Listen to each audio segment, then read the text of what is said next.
it's Daphne, your favorite person in the whole world from Laura Entertainment. We are sitting down with director Joth Riggs. He is a hard one to get, a hard one. How you doing, Joth? Hey, Daphne, how you doing? Glad we made it happen. Right, right. Oh my God. So Joth has been sick, so we had to move him around, and now Yeah, he's feeling I better. So I we've got. had no voice for 6 weeks, which made it really hard to do my job. So I actually had to leave a show because I literally couldn't do my job. So, Wow. Yeah, you but can't. I'm back. No yelling, cut, action, nothing. Yeah, yeah. Got action. Yeah, it was tough. It was really tough. My job is not conducive to being voiceless. So neither is doing podcasts. That doesn't work either. So Ugh. we're now we're back. We're back in, folks. Yeah, this is just a side thing. This is something I like to do to basically I started these to educate. And I'm putting that program out in August to bring kids in is basically as a reward for students because not all students are going to make an A. Let's be realistic, and I feel like, even if you got a B, you should be that some kind of a reward, good behavior. At least Sure. it shows effort. So Yeah.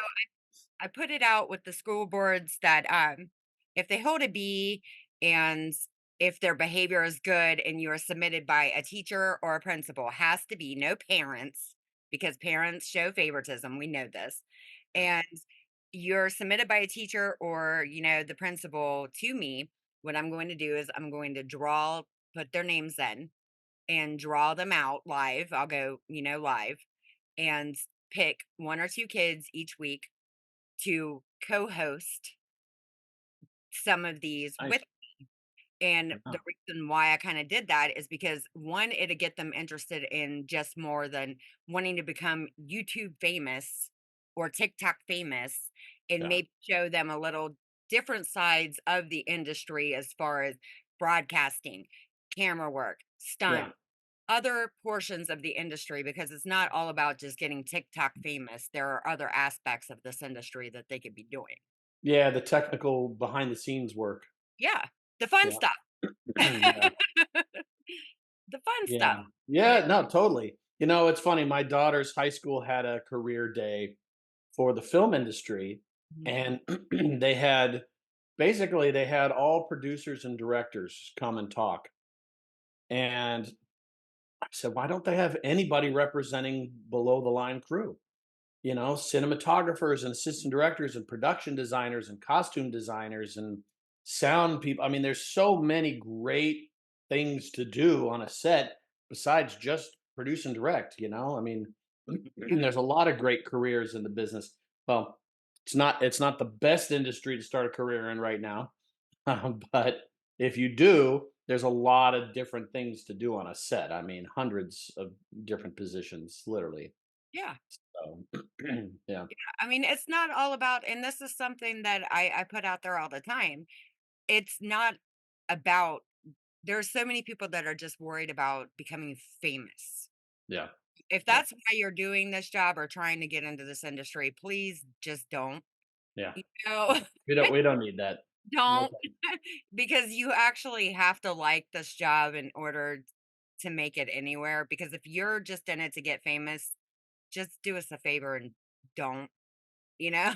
Yeah, Because for sure. it'd be harder for that person. They're in it for the wrong reasons, I feel Yeah, like, you yeah, know? And a lot of people, they ask me all the time, they're like, "Well, why do you do it and you do a lot of stuff, for free?" Because I like doing what I do, you yeah. know? I was just telling my producing partner yesterday. I said, you know what? If I won the lottery, you and I'd be having this same phone call talking about our upcoming project. I said the only difference is I'd be floating in some massive swimming pool while I was talking to you. That's the only difference. But I would still be making movies. Yeah. Yeah, because you like to do it. I love it. I love It's it. fun. It is Passion. fun. So what's the best, well, I mean, I can't really, I'm not gonna ask it that way because then that would put you on the spot as far as what would be the best film you've worked on.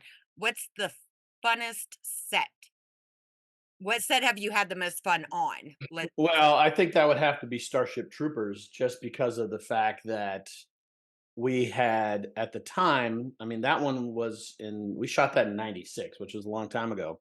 But at the time, it was the biggest budgeted film ever. It was $100 million production budget Wow. before $100 million films. Again, we're talking 28 years ago. So Yeah. it was a lot of money. We had so much cool stuff on that set. And it was right around the era where the film industry was transitioning from practical effects to visual effects. Yeah. And so we had both. We had a lot, it was kind of the end of the era of a lot of practical effects on set.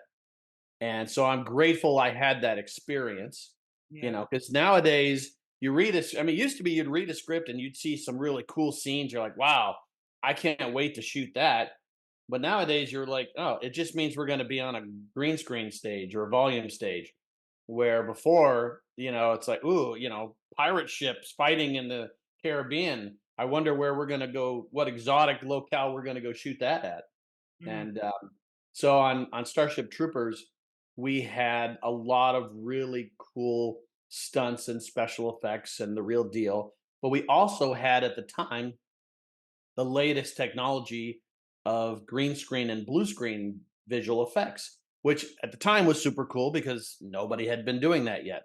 So we had, for example, because there are big aliens on that in that film, we had the same studio, Phil Tippett Studios, that did the practical dinosaurs for Jurassic Park, was doing our aliens, and the same visual effects studio that did the visual effects dinosaurs on Jurassic Park, Dennis Muren, was doing our VFX on the show.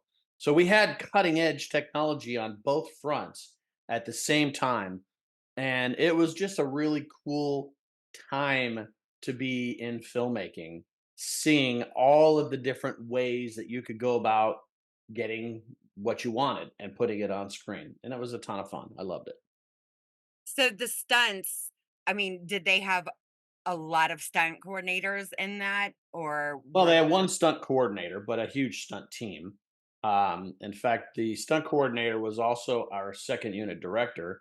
So he would often, be independent of first unit, off shooting just gigantic stunt sequences with, battle sequences where guys are flying through the air and on cable rigs and stuff like that.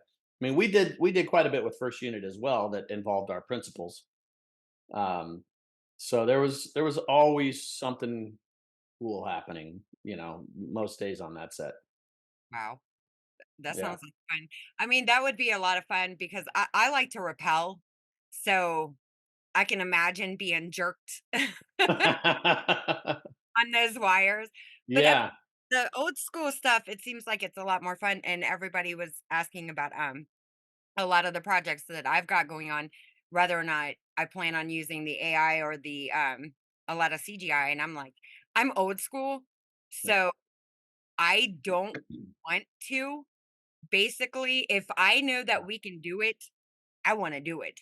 You know, Yeah. I'll bring in the best stunt Yeah. crews that we need to get it done because I actually want to have fun. I don't want to have to use green screens and stuff like that if we don't have, you know. Yeah, no, I agree. There's just something about it, and and green screen. I mean, on the producing side of things, it's very efficient and cost effective. So I totally get it. But on the practical side, it's a lot harder for your actors to be in character just because they're not in the real environment dealing with the real elements. And a lot of times it's a stick and a tennis ball, surrounded by, green. And, it makes their job a whole lot harder. Whereas when you're just there and in the thick of it and you've got stunts and elements all flying around you, that's a visceral experience. So, you can imagine you're probably going to get better performances out of it too. So there's definitely a benefit to the old school Yeah. philosophy. Yeah, I mean, I volunteer and I talk to kids at there's this program called Napris. And what you do is you sign up and you can volunteer to talk in these classrooms. And I do.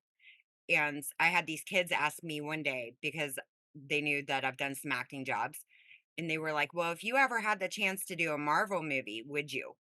And I said, "Honestly," I said, "I like the Marvel movies." I said, "But no." Yeah. And I said, "I'm going to tell you why." And I said, "Honestly, I like to ride motorcycles. I like stuff like that, but I could not act against a green screen. I would have to Yeah. actually legitimately do it in person." Yeah. And they do a lot of their stuff CGI and stuff like that, and I could do that Yeah. because I know it would create a problem for me because I would not be in that situation. I was like, but if they called me and said, "Hey, can you really ride the motorcycle or really do this?" I would be game, you know? Yeah. I think the exception would be the paycheck. It'd probably be a pretty good paycheck. Yeah, But probably, but I still like to have fun. Money's not everything all the time, yeah. you Yeah. know?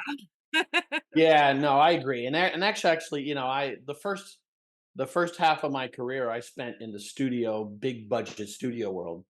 Yeah, And but I actually found myself a little too disconnected from the final product. I was just a cog in a very large machine.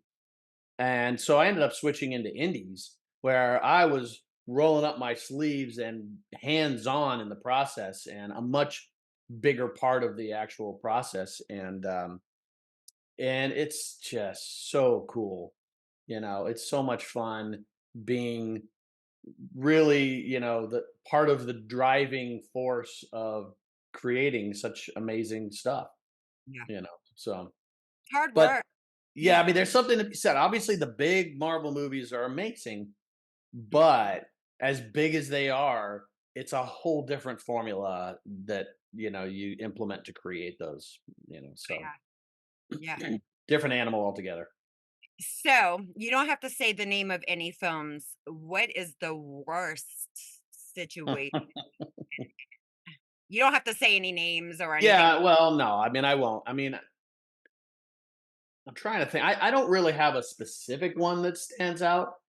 Usually, if there's a bad experience, it's maybe an individual or something like that. Sometimes it'd be like, I don't know, a producer, that's just not on the same page. But I mean, I guess I can count myself lucky that I really don't have one that comes to mind. I mean, there's always a few bad apples, so to speak, here and there, but nothing that's been, a really memorable one for me. I mean, there's so many moving pieces in a film. You're usually able to sort of mitigate one or two knuckleheads and just kind of, work around it and grit your teeth. And the other beauty of our business is being that we're gig workers, the job's going to be over soon and you'll all say goodbye and you'll all hug at the wrap party and act like you were best friends. And then some of those people you'll hopefully never see again. And the ones that you worked really well with, you're calling them on the next one. And then it's a reunion of, your best friends that you all went to war together with, you know.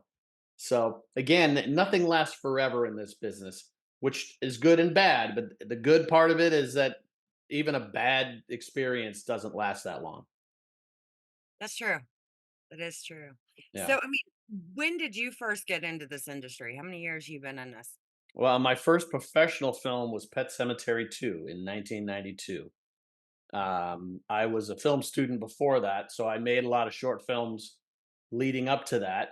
But that was my first time on a professional film set. I was an intern, and my job was to set up the monitor for the director. So it was a wonderful internship because I had to record every take so she could watch it for playback. So I literally sat next to the director for every take of the entire movie from start to finish. So it was such an amazing, eye-opening experience watching the process from really up close and personal. And I already thought movies were cool and I wanted to be part of it, but behind the scenes was so fascinating to me. I couldn't get enough and could not wait to continue diving in. So those 30 over 32 years ago is when I started. That's how I felt when I was on Donnybrook. I mean, I froze my ass off for 3 days because it was 3 days in the freezing cold, and I was in shorts and a tank top at night, Yeah, 15 degrees, but it was like it was so awesome. yeah, It was, I'm not gonna lie. yeah. Well, if you're crazy like us, then Yeah. and you still love those experiences, then you know you're in the right business. Yeah, it was, and Tim Sutton, he was oh man, he was great. He's great. I loved him. His Yeah, whole was just great. He's but I mean, that writing, Steven's writing, his writing is good. He has some twisted stuff, I'm telling yeah, you. That probably would have been a great project to be a part of actually back then. yeah. Or The Shining, that would have been Oh, another one. yeah. I can't imagine sitting next to Kubrick when he's doing take 65. I can't imagine that kinda set, you know? Or the little girls, the twins. Oh, The yeah. little girls look evil. Well, it's interesting, of course, Pet Sematary being my first movie, it was a horror movie, Mhm. so it was a good one because obviously I was able to really see the difference between what looks really spooky and scary on screen and isn't even remotely scary in person when we're doing it. For example, we had, one of the main. Sorry, by the way, I still have lingering issues with my throat, which is why I keep hitting mute so you don't hear me cough. But so yeah, the main animal is a dog that's kind of a Cujo dog. It's a scary dog that attacks people. And the actual dog we use was white and fluffy and the sweetest thing, and loved the crew petting them and everything like that. So on the set, what they did was they put honey in his hair so it looked all matted. They put some kind of special spray paint on black so that he wasn't all white and fluffy. Yeah. They tied his tail to his hind leg because he was constantly wagging his tail. He was having such a good time. They use what's called a snarl device, which is basically a rubber band that goes in and it goes around, it wraps behind the canines that makes them always go, "Arr," and you can see the teeth sticking out. Yeah. But again, that was just a device that made his lips do that. They used what's called a beam splitter on the lens, which made his eyes glow red, like they sometimes do when you're pointing, headlights at an animal. They use, of course, vicious growls in post production, that made him sound like he's mauling somebody to death. And then they used his trainer, who was also his owner, whom he loved, in double costume of whoever he was mauling on screen. And the trainer, they were playing. The dog would just be licking his face, and they would be, and in real life, he was like, "Good boy, good boy." And then you watch it on screen, and it's, oh my gosh, he's ripping his throat out. It was so funny seeing how drastically different the real life sequence was. This super happy dog that looked like the most vicious killer on screen. It's amazing what you can do.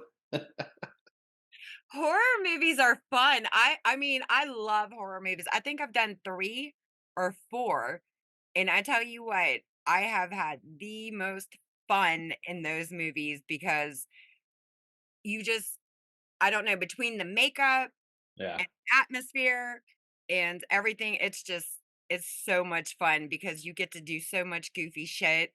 they can be crazy. Love horror movies. There was Yeah, one and I told this to somebody. She was afraid to put blood in my hair because my hair was like not it was yeah, yeah, yeah. blonder than this. And she was afraid it was gonna mess my hair up. I'm like, I don't care. Just throw it in my hair. If it makes it Right, look real, throw right. it in my hair. I can fix that. Don't worry about Yeah, it. let's do this. Yeah, right, and the Yeah, guy had to grab my hair, and she was worried about him grabbing my hair too. I'm like, "I'm not tender-headed. If it looks real," and we rehearsed it. I was like, "If yeah, it looks real, grab it," and he did. I let him, I was like, "I yeah, want it to yeah, look real. I don't care if it's a little short film, whatever. It's going in your little yeah, contest. Do what you need to do to make it look real." And yeah. she was so scared about it. I'm like, "You've gotta calm down." And we use like smashed cranberries to look like guts, blood and guts and stuff like that. I mean, it's just really fun to see all the different ways you can cheat to make something look different, you Yeah. know. It's great, I Yeah. swear. What do you have coming up? You got anything coming up? Well, I have a couple of options. I have a couple of films that I haven't decided between yet, that I'm assistant directing. And then I have an action thriller that I wrote that I'm producing and directing as well. And we're in the casting process. And so hopefully I'll be shooting that later this year. So always something going. Although, admittedly, this past year has been slower than any other year in this business, with the strikes. The strikes really did a number on this business for sure. Yeah, But I think everybody's still getting motivated. yeah, we're very slowly kind of getting back to it, but it's happening just slower than anybody would like, I think. It's almost like coming back from COVID. Yeah, and the fact that it happened pretty much right after COVID.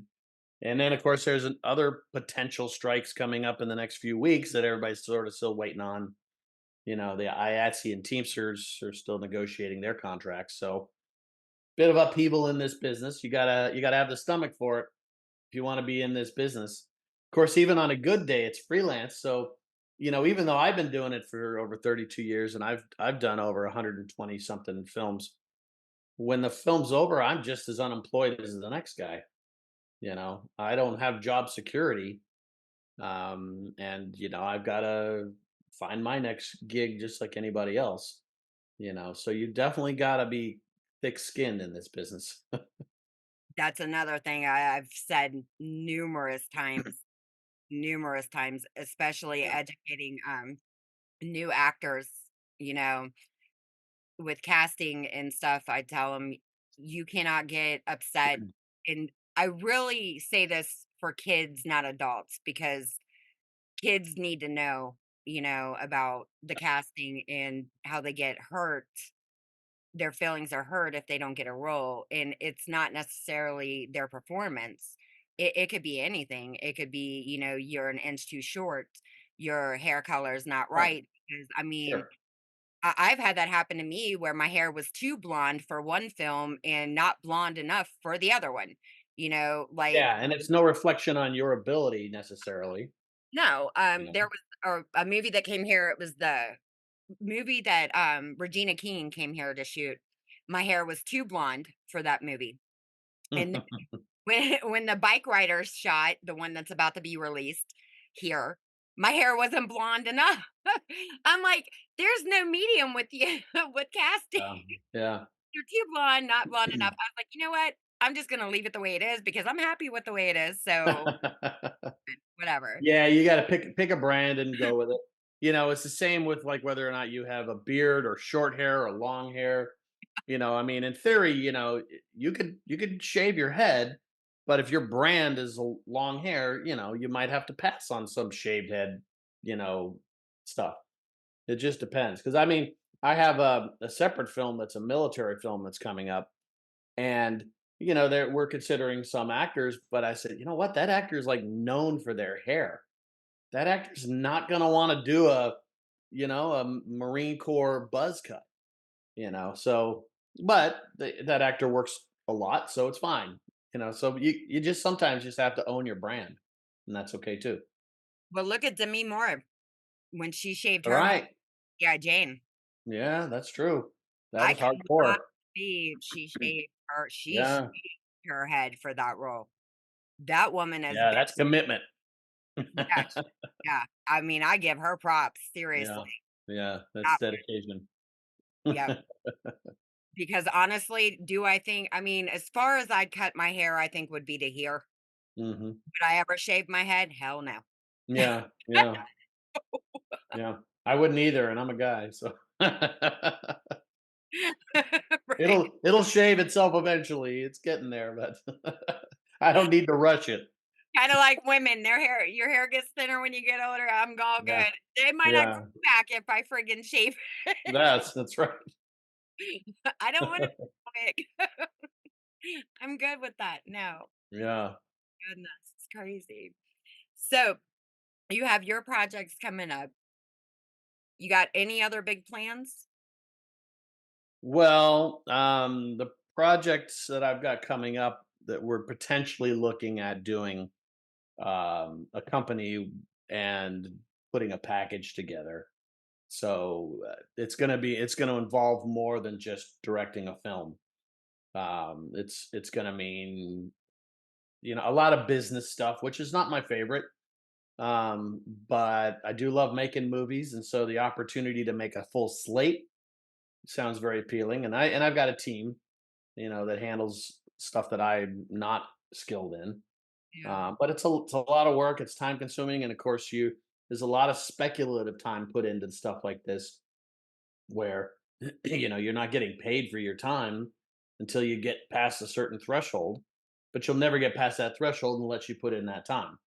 So it's one of those times when you have to say, how dedicated are you? How motivated are you? It's interesting because I somebody recently posted something on Facebook about they're an actor and they're giving up on the business because they had 15 auditions and didn't book any. And it's like, look, if that's enough to make you quit the business, then yeah, maybe this isn't the business for you, because it's going to take a lot more than 15 auditions, before you finally have broken in and you're doing it. But same from my side of the camera. It's going to take a lot of free labor to get to that point.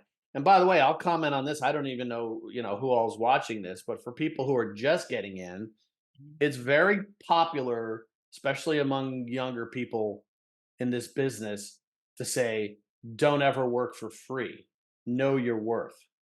Yeah, I agree with that. Know your worth. When you haven't done anything in this business, your worth is zero. I'm just going to be flat out honest with you. So if you're not willing to work for free to get those initial breaks, it's not going to happen. It's just not going to happen for you. You have to be willing to work for free. And I don't mean being abused. I don't mean a situation that's not appropriate or uncomfortable. But I just mean not getting paid. When I was telling you my first job was Pet Cemetery 2, I made exactly $0 on that movie. I worked on it for 2.5 months every single day and put myself up on someone's couch that whole time. Best experience of my life, and it launched my career, and I've now done over 100 movies. I So if I had the attitude that some people have just starting out, that's I'm not going to work for free, because you see it all the time if you're on social media. People that are looking for people and we're paying $100. Okay, they get ridiculed. The whole thing is all about, haha, you're never going to get somebody. You need to pay people the right, blah blah blah. That's all well and good.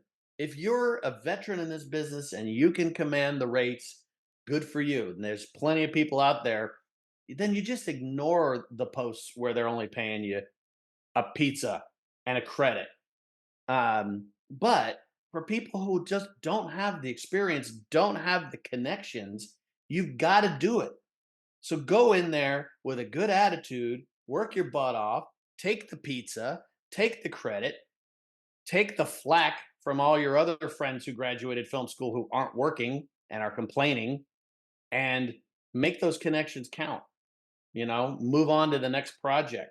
Because I will say also, you have to know how to do what you're doing in this business, but the most important thing is who you know. Yep.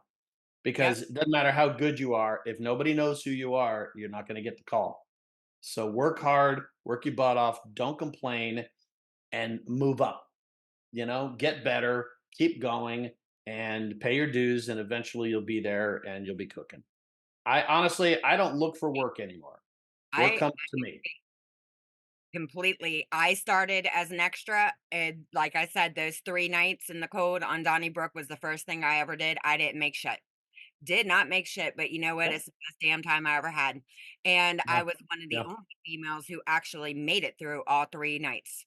Well, the last night, everybody did have to show up, but those 2 nights, everybody disappeared, female-wise, Yeah, yeah, because it was yeah. cold, but me, I'm ballsy. So, and I've done so many things that where I didn't get paid, but and I still do things right now that I don't get paid for, I Yeah, do it, but I do it for experience, or I do it yeah, to and yeah, I did it, in the beginning, I've known business because I was running a business when I first got into this business, so business is easy for me. But the film industry, I had so much fun that I didn't care. I wanted to be Yeah, there and yeah, to learn and make those connections. And they do notice, and this is another thing that people are not aware of, even on those small independent little films or even on the little short films or whatever, you don't know who you're working with. Those yeah, people can yeah. be huge and you Well, don't. they may be nothing and eventually become huge and remember you. Exactly. Yeah, And I mean, there were people that just waited. I watched this on 2 sets actually, waited until lunch. And as soon as lunch happened, they left after that, like left. And yeah, yeah, I told the people and the casting when I had first started, I was like, you had a bunch of people just leave. There goes your continuity. You know what I mean? For yeah. some of the scenes. Yeah. Well, And not everybody's cut out for this business for yeah. sure. And I'll also say not every free experience is going to be a good experience. I totally get that. More than likely, it's going to be a little bit of a train wreck, right? I get it. But guess what? You'll learn from those too. You learn from bad experiences. You learn from people who screw up. The beauty is it's not your problem. The beauty is somebody else is going to reap the benefits of having screwed up, but now you get to witness that mistake and say, oh good, I'm not going to do that when it's my money on the line or my reputation. So every experience is a learning experience. Sometimes you're fortunate and you're working with masters and you can say, wow, that's how it's done. Sometimes you're fortunate you're working with idiots and you say, I'm never going to do it like that. And now I don't have to have scars to experience it. You get the scars. So it's a win-win. Hopefully you don't have too many of those though. Yeah. I've been there with some idiots, trust me. Yeah. And you're just looking like, "Oh, Lord." Yeah. Yeah. Well, you have to have discernment. You have to have discernment. You have to do the research. You have to know who you're getting into business with. And you're going to make a few mistakes, but ultimately, eventually, you get a little bit better at it and you get better at reading the signs and the red flags. And they're certainly out there. And if you see red flags, well, let your instincts tell you that's one you might want to avoid. They're not all like that, but they're certainly out there. So, yeah, you're going to want to avoid those for sure. Yeah. So, Oh, man, I tell you what. all All right, well, I'm gonna wrap this portion of it up right. and want you to stay on. I definitely wanna say thank you, and I'm so glad that you are feeling better. Yeah, me too. Me too. I know that Thank that sucks. I've been dealing with some sick babies here also. Yeah. Yeah, it's no fun. No, not really. 3 2 and 4, trust me, no. All right, and everybody, thank you guys for watching. Make sure you listen to his advice. He knows what the hell he's talking about. Bye, guys.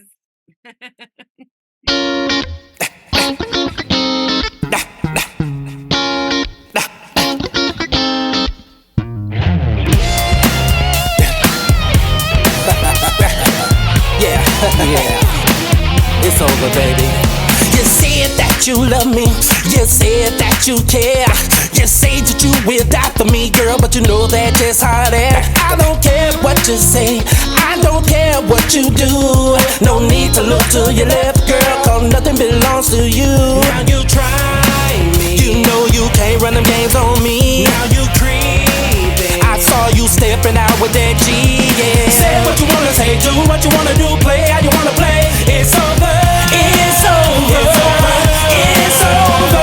Say what you wanna say, do what you wanna do, play how you wanna play. It's over, you know it, you know it, you know it, you know it. No more playing with my mind, no more wasting all my time, no more telling all your girlfriends that you're spending every dime. You know you don't get nothing from me. It's time to set your pole